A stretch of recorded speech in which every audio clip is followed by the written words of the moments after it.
Start the revolution, break the system. There is no undo button in revolutions. In hindsight, I can see the red flags like a mile away with what's going on at school.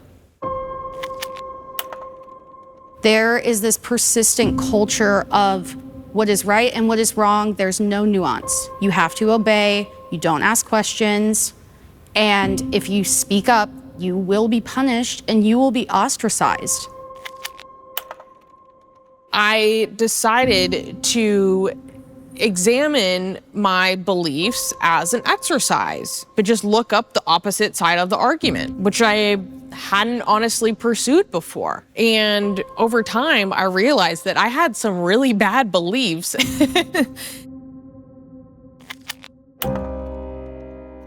I come from Iran. My parents were believers in the Islamic Revolution. And like millions of other people my age, I was told and I believed that I was living in the best country in the world until sometime in high school when doubts started.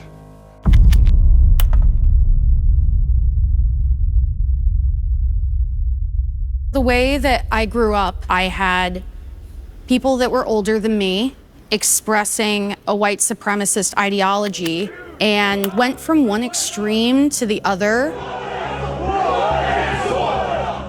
I felt so much shame and guilt that instead of finding nuance, I just did the exact same thing, but on the opposite side, as a way to atone for my sins, essentially.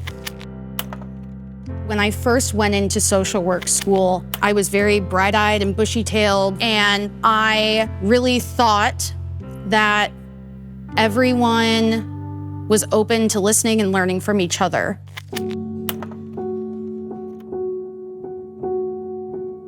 I noticed that there was an expectation of the way that you were supposed to answer questions for assignments. The students there wanted to be social workers, and they are saying that they are refusing to give services and work with a client based on their political beliefs or their religious affiliations. I honestly remember just standing there in complete disbelief, because if you're helping someone fill out a food stamp form, why does it matter what their political belief is? That was the first time I really had a crack in my own ideology of blindly agreeing with everything that was expected of being a young liberal person.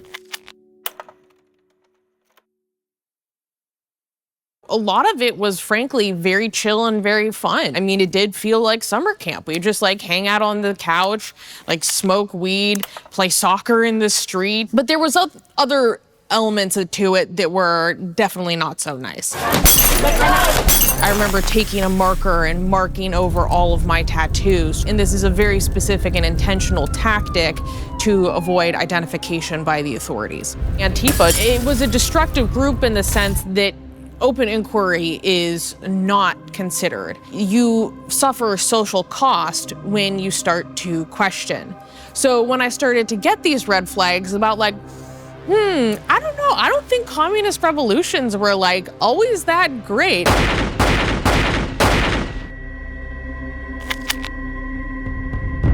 I had studied the Cultural Revolution. It was an atrocity.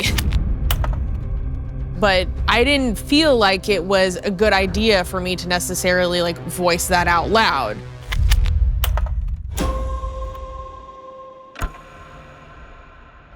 No one was allowed to have any kind of individuality. I remember one of my classmates had said that whenever they write a paper, they basically just add buzzwords in because they know that's the only way that they can get a good grade. Queer and feminist BIPOC traditions from decolonial abolitionist perspectives. That's what I was here to teach. And it worked every time.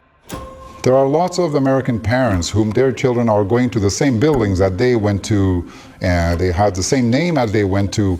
But unfortunately, in decades, there has been a systemic infiltration by a group of disgruntled, highly ideological people who thought that the best way to shape society is by shaping its education. Revolutions require on-the-ground organizing work. And so the question is, do people want a revolution, an actual revolution, a real revolution? Do they want to be revolutionary?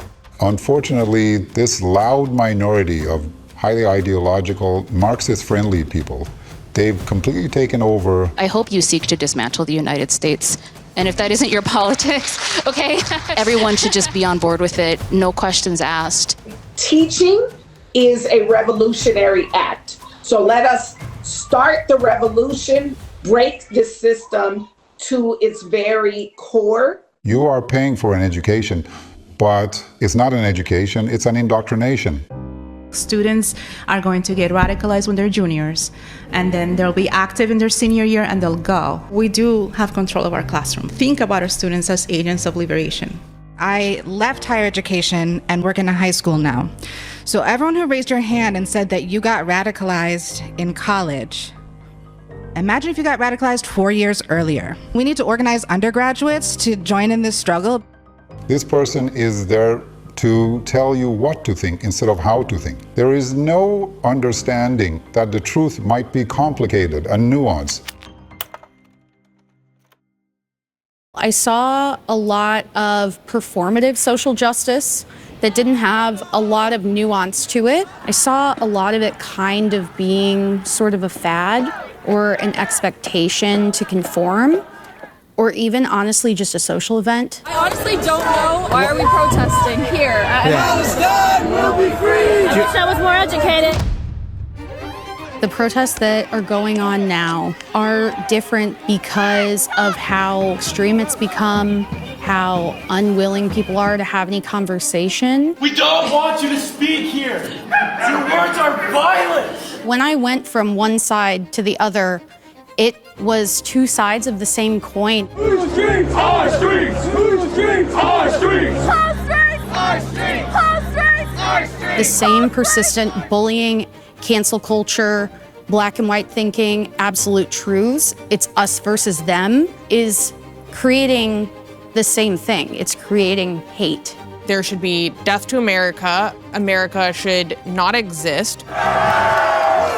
This un-American, burn it down! It seems like I'm seeing high definition, the kind of grainy black and white footage of the revolution in Iran. University students demonstrating in Tehran shouting death to the Shah pledge allegiance to the Islamic movement of the Ayatollah. The slogans are almost an exact echo, and also the intensity, the fact that they get so obsessed with it that they think that if they do this, if they just do this, it's going to make everything much better. And oh boy, were they wrong. In Iran, these Marxist-influenced students were hoping and expecting that they were going to use Khomeini and the religious people to establish a Marxist regime. What they had not anticipated was that Khomeini ended up outsmarting them. Not only they did not get political freedom, they lost their social freedoms as well. Many of their leaders were executed. What is sad about it is that the consequences of that decision is something that Iranians like me have to live with for decades. I understand why you want to do good, but doing good needs to be accompanied with wisdom. There is no undo button in revolutions. Once you start it, there's no pause button or go back button. I hope that there are a lot more people like me that they became disillusioned during their academic experience, and it encouraged them to want to do independent research and talk to people different than them and form their own opinions so that we can all continue to learn. It was only after I started reading books in English, pirated books, that I understood better what extremist movements are and what happens when they take over a country. It's just become so repeatedly clear that my whole self as a person doesn't matter. What matters to these movements is the furthering of certain narratives regardless of if they're true. If I could say something to a young person who is vulnerable like I once was, remain curious, always remain curious. If you have doubt, it's okay to go look up contradicting information if you're curious, because the truth will always stand under scrutiny. Doubt. Always keep doubts and never ever give up your ability to doubt what you are being told. If they only teach you one narrative, you should think about what other places in the world really only tolerate one narrative. And none of these places are really good place to live. There is nothing less than a kind of revolution being attempted here. Down with the USA! It's another revolution! What keeps me up at night is what's going to happen to all this new generation of young people who've been only shown one narrow narrative, whose understanding of history is shaped by indoctrinated professors, and these young people are going to be part of the new world, and if left unaddressed, they're going to undermine everything that you've built. Even democracy itself could be at risk. I want to see the United States government die in my lifetime. See how people act with the little power they have, and see how things would get much worse if you give them more power.